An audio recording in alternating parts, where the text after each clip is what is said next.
you start to do anything in anti-racism, here's what I talk to people about all the time. You cannot fix what you don't understand. And the biggest mistakes that I see leadership teams, HR people, DEI folk make is that they jump into this thinking it's like the traditional diversity and inclusion approaches that we've had for the last few decades even. Now, what most people don't realise is the traditional aspects of diversity and inclusion that we all recognise now came from the civil rights movement in the 1960s. It was about raising racial awareness so black people could be treated fairly and equally within the workplace. As part of the problem that we are seeing today, what happened with D&I is basically it was hijacked to solve other similar problems. And the problem with that is that black people ended up being left behind. Now, if you're sat here thinking, well, I saw the global protests of 2020, things must have improved by now. Maybe I'll sit back and I'll wait to see if this is just like a passing fad. Now, clearly I'm biased because this is the work that I do, but I promise you this is not going to go away. So the quicker you can start to tackle this, the better off you'll be. And also fundamentally, you don't want to be left behind. Now, this is not an overestimation, but for any organisation who does nothing, you will look like you're racist by definition of your inaction. So basically, you've got to do something. Now that I've scared you enough, let me just give you a few things to consider before you get started. You cannot fix what you don't understand. So the first thing is to think about how much about racism do I really know? Are you still in the camp that thinks racism is about individual behaviours? It's about the N-word. It's about some of the things that you see on the media when you see such overt forms of racism and discrimination. There are many people who are still in this space. And one of the clear signs that they are still thinking that's what racism is by the speed in which they're looking to hire, to recruit, to onboard black people into their organisation as a direct result of what happened in the summer of 2020, thinking that having more black people in their business means they can show that they're anti-racist. Unfortunately, it is not that easy. Racism is more than individual acts of behaviour.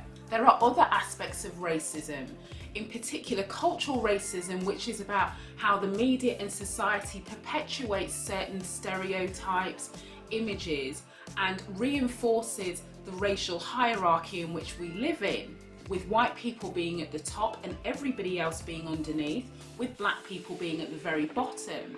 To institutional racism, which looks at how the systems, the policies, the behaviours, the approaches are all interwoven together to create outcomes which are better for white people and worse for black people. Now, I'm not going to use this video to get into all of that, but that is something that I urge everybody to make sure that they understand. Because if you don't understand what racism is, if you jump straight into solution mode, hire a consultant, hire a DEI person, go and speak to a recruitment agency about hiring more black people, you will be contributing to creating more harm than good. You are also inadvertently be perpetuating some of the racist and white supremacy behaviour that we're also desperately trying to dismantle. So this is why it's important that you take the time, speak to the experts, go and read, go and listen to some podcasts, watch some documentaries, and really make sure that you understand what racism is. Now, you don't have to be an expert, but you do have to understand the different elements, and particularly the elements that are relevant to the workplace. Secondly, if you do have black colleagues within your business, you do want to make sure that you've listened to them first. Too often, they may have felt that they've been silenced, that they didn't have a voice, that nobody wanted to listen about this race things because, well, aren't you the person that's always making it about race? And it's not about colour because I don't see colour. I treat everybody as I find them. I always hire the best person for the job. It just so happens that they haven't been black. I've got nothing against black people. My best friend is black. You get the gist. So it's important that you listen to the black people within your business so you can understand their experiences and how racism impacts them on a day-to-day basis. Then you want to think about looking at your data. Now, if you're a small company, this is by the by, but you can read research reports that look into the various ways that racism manifests itself within the workplace.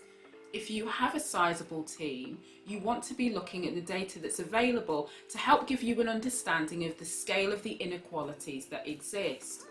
From looking at ethnicity pay data, so how much are colleagues who are white, Asian or black paid? What is the differential? What is the differential by grade? How many white people do you bring into the business versus anybody else? Why is that? How many white people do you promote versus everybody else?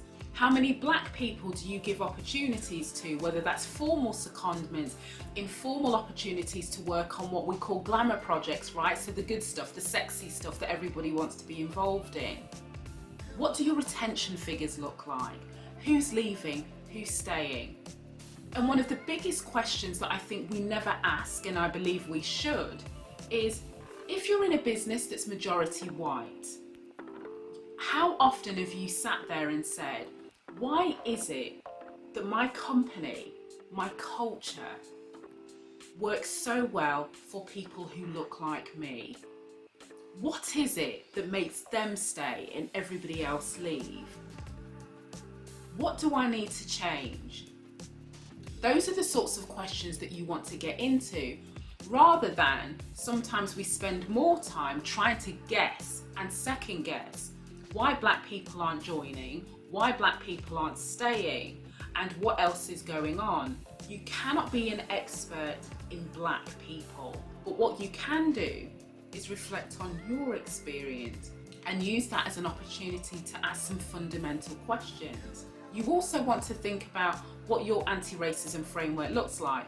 Now, I won't go into detail on this because I'll do another video on just purely this point. But if you are going to make a step change, you need to know what you're going to change.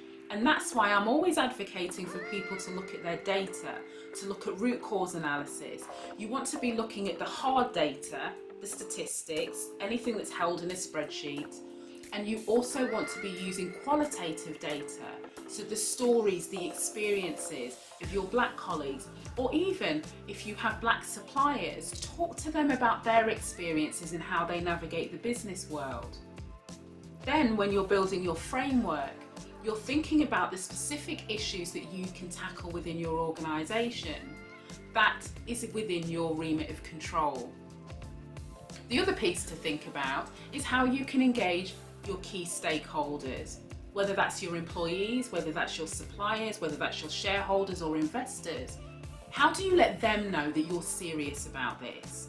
You've got to come up with your narrative that explains why this matters to you. Too often, I hear leadership teams talk about the royal we. We as a company, we as an organisation, we are committed to doing this. We are disappointed, we were shocked, we were horrified. We're living in this world now where we want to see authenticity, we want to see vulnerability, and we want to see realness. So start with I, own it. Why does evolving your culture to becoming anti-racist matter? Why do you want to do something about this? Why are you struggling to do something about this? Don't project. Don't try and distance yourself by using the term we. Own it and start from there. If you do have a wider team, you also want to think about how you bring them along with you. Too often than not, I see anti-racism task force, the DEI lead or the chief people officer sit and have lots and lots of conversations about what they're going to do, how they're going to do it, who they're going to involve. But everybody else has no idea what they're doing. So again, the narrative that you tell is very important because you need to be able to bring people along the journey with you. You also have to recognise that not all of your colleagues will want to do something about racism. You also have to bear in mind that you may have colleagues who are racist, who believe that white people are more superior, who think that this shouldn't be a thing, who resent the focus on black people, who don't like the fact that you're thinking about doing something about this. There are no easy ways to deal with that, but you have to be prepared to know that that could be a possibility right under your nose. And lastly, you want to think about providing a safety net. So how are you going to not only encourage people to be what I call pioneers of change and bring them with you, but how are you going to catch them and provide a safety net for them and an infrastructure that means they are supported to keep doing the right thing rather than you putting interventions to catch them when they're doing the wrong thing? This isn't an easy subject to tackle. It is not going to be an easy problem to solve. It is a lifelong journey, and you have to be okay with the fact that some of the things that you set up now, you may never see them manifest itself in the way that you want to until well after your tenure within the organisation has ended. But it doesn't mean that you shouldn't start. Thank you for listening. My name is Shereen. I'm an advocate for anti-racism in business. And I really hope I've inspired you to think about the first steps that you want to take to becoming actively anti-racist.